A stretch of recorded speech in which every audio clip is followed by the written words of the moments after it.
ସୁପ୍ରଭାତ Odisha. Odia TRP TV ତରଫରୁ ପୁଣି ଥରେ ଆପଣଙ୍କୁ ସ୍ୱାଗତ ଜଣାଉଛି। ତ ଆସନ୍ତୁ ଦେଖିବା ଆଜି ସକାଳର କ'ଣ ସବୁ ମୁଖ୍ୟ ଅପଡେଟ୍ ରହିଛି, ଯାହା ଆପଣମାନଙ୍କର ଜାଣିବା ଏକାନ୍ତ ଆବଶ୍ୟକ। ତେଣୁ ଆପଣମାନେ ଭିଡ଼ିଓଟିକୁ ଶେଷ ପର୍ଯ୍ୟନ୍ତ ନିଶ୍ଚିନ୍ତ ଦେଖନ୍ତୁ, ଯାହାଦ୍ୱାରା କିଛି ସମୟ ମଧ୍ୟରେ ଆଜି ଦିନର ଗୁରୁତ୍ୱପୂର୍ଣ୍ଣ ଅପଡେଟ୍ ଗୁଡ଼ିକ ଜାଣିପାରିବେ। ନମ୍ବର 1, ଭାରତ ବିପକ୍ଷରେ ଘୋଷଣା ହେଲା ଅଷ୍ଟ୍ରେଲିଆ ଓଡିଆଇ ଏବଂ ଟି20 ଦଳ ଟିମ୍କୁ ଫେରିଲେ ଶକ୍ତିଶାଳୀ ବୋଲର। ଭାରତୀୟ କ୍ରିକେଟ ଦଳ ଏହି ମାସରେ ଅଷ୍ଟ୍ରେଲିଆ ଗସ୍ତ କରିବ। ଏହି ଗସ୍ତ ଅକ୍ଟୋବର 19 ତାରିଖରୁ ଆରମ୍ଭ ହେଉଛି। ଦୁଇ ଦଳ 3 ମ୍ୟାଚ୍ ବିଶିଷ୍ଟ ୱାନ୍ଡେ ସିରିଜ୍ ଖେଳିବେ, ତାପରେ ଏକ ଟି20 ସିରିଜ୍ ଖେଳିବେ। ଏହି ଦୁଇଟି ସିରିଜ୍ ପାଇଁ ଭାରତୀୟ ଦଳ କିଛି ଦିନ ପୂର୍ବରୁ ଘୋଷଣା କରାଯାଇଥିଲା। ଏବେ ଅଷ୍ଟ୍ରେଲିଆ ମଧ୍ୟ ତାର ଦଳ ଘୋଷଣା କରିଛି।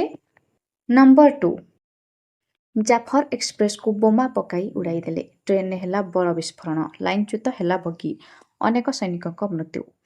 ଭୟରେ ଥରିଲାଣି ଶତ୍ରୁ ଦେଶ। ଏକ୍ସପ୍ରେସର ବୋମା ବିସ୍ଫୋରଣ ପରେ ଲାଇନ୍ଚ୍ୟୁତ ହେଲା ଅନେକ ବଗି, ଫଳରେ ଟ୍ରେନ୍ରେ ଥିବା ଅନେକ ଯାତ୍ରୀ ଆହତ ହୋଇଥିବା ସୂଚନା। ପାକିସ୍ତାନର କ୍ୱେଟାରେ ଜାଫର ଏକ୍ସପ୍ରେସକୁ ପୁଣି ଥରେ ଟାର୍ଗେଟ୍ କରାଯାଇଛି। ଏକ ବୋମା ବିସ୍ଫୋରଣରେ ଟ୍ରେନ୍ଟି ଲାଇନ୍ଚ୍ୟୁତ ହୋଇଯାଇଛି, ଯେଉଁଥିରେ 7 ଜଣ ଆହତ ହୋଇଥିବା ସୂଚନା ମିଳିଛି।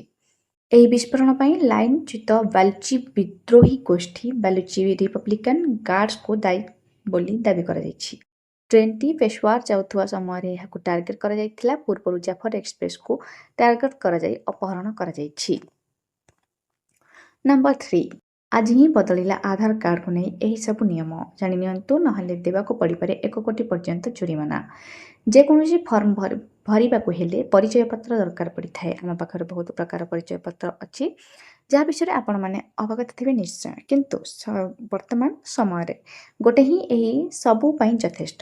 ଆମେ କଥା ହେଉଛୁ ଆଧାର କାର୍ଡ ବିଷୟରେ, ଯାହାକୁ ବ୍ୟବହାର କଲେ ଆପଣଙ୍କୁ ଆଉ କିଛି ଆଇଡି ପ୍ରୁଫ୍ ଦେବାକୁ ପଡ଼ିବ ନାହିଁ। ଆଧାର କାର୍ଡରେ ଏକ ୟୁନିକ୍ ଭେରିଫିକେସନ୍ କୋଡ୍ ଲେଖାଯାଇଥାଏ, ଯାହା ବ୍ୟକ୍ତିର ପରିଚୟ ହୋଇଥାଏ। ଆଧାର କାର୍ଡ ପରିବାରକୁ ସବୁ ସଦସ୍ୟଙ୍କୁ ମିଳିପାରିଥାଏ। ଏହାର କୌଣସି ଆୟୁ ସୀମା ନଥାଏ। ଆପଣଙ୍କୁ କିଛି କାମ ପଡ଼ିଲେ ଆଧାର କାର୍ଡ ବିନା କରିପାରିବେ ନାହିଁ। ରାଷ୍ଟ୍ରପତି ରାମନାଥ କୋବିନ୍ଦଙ୍କ ନୂଆ ବ୍ୟାଙ୍କ ଆକାଉଣ୍ଟ ଖୋଲିବା ଓ ସିମ୍ କାର୍ଡ ନେବା ପାଇଁ ଆଧାର କାର୍ଡ ଆଇଡି ଓ ସ୍ୱୈଚ୍ଛିକ ପ୍ରୟୋଗ ସନ୍ଧାନୀ ଅଧ୍ୟାଦେଶ ମଞ୍ଜୁରୀ କରିଛନ୍ତି।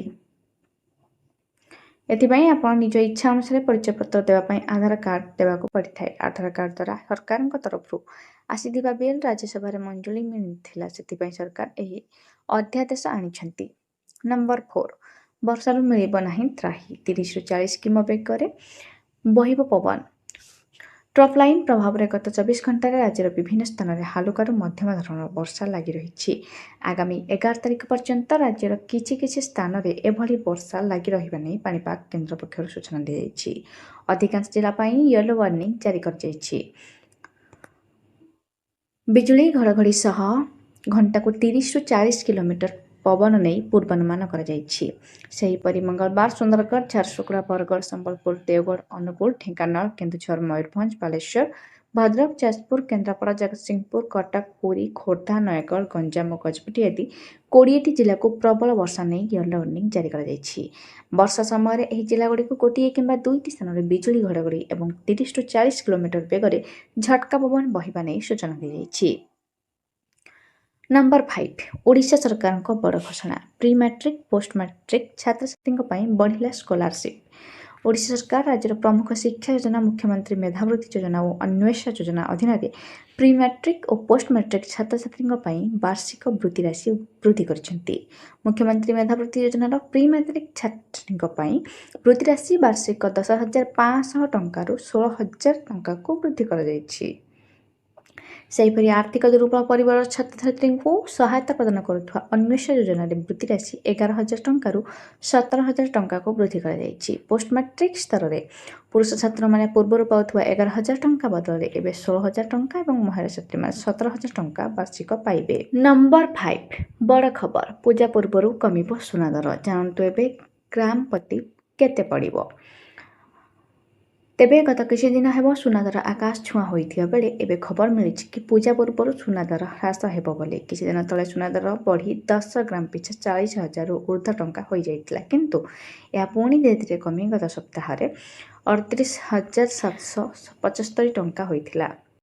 ତେବେ ଗତ ବର୍ଷ ଏହି ସମୟକୁ ସୁନାର ଦର ପାଖାପାଖି 30ରୁ 31,000 ଭିତରେ ଥିଲା, କିନ୍ତୁ ଏଥର ଏହା 40,000 ଟପି ପୁଣି ହ୍ରାସ ପାଇଛି। ତଥାପି ଏବେ 38,000 ଉପରେ ରହିଛି। ତେବେ ଆଜିର ସୁନା ଦର ହେଉଛି 38,790 ଟଙ୍କା। ସୂଚନାଯୋଗ୍ୟ ଯେ ଏହି ପୂଜା ସମୟରେ ସୁନାର ଚାହିଦା ବୃଦ୍ଧି ପାଇବାର ସମ୍ଭାବନା ରହିଛି। କାହିଁକି ନା ଧନତେରସ ସମୟରେ ସମସ୍ତେ ପ୍ରାୟ ନିଜ ପାଇଁ କିଛି ନା କିଛି ସୁନା କିଣିବାର ପ୍ରଥା ରହିଛି। ସେଥିପାଇଁ ଏହି ସମୟରେ ପୁଣି ସୁନା ଦର ବଢ଼ି 40 ହୋଇପାରେ ବୋଲି କହିଛନ୍ତି ଅର୍ଥନୀତିଜ୍ଞମାନେ। ଏବେ ସାରା ଦୁନିଆରେ ଅର୍ଥବ୍ୟବସ୍ଥାକୁ ସୁଦୃଢ଼ କରିବା ପାଇଁ ସରକାର ବିଭିନ୍ନ ସୁଧ ହାରକୁ ହ୍ରାସ କରିଛନ୍ତି। ଏହାର ପ୍ରଭାବରେ ସୁନାର ଦର ଆହୁରି ହ୍ରାସ ପାଇପାରେ। ଚୀନ ଓ ଆମେରିକା ମଧ୍ୟରେ ବାଣିଜ୍ୟ ବାର୍ତ୍ତା ସଫଳ ହୋଇପାରିଲେ ସୁନା ଦର ହ୍ରାସ ପାଇବ ବୋଲି ଅର୍ଥନୀତିଜ୍ଞମାନେ ପ୍ରକାଶ କରିଛନ୍ତି।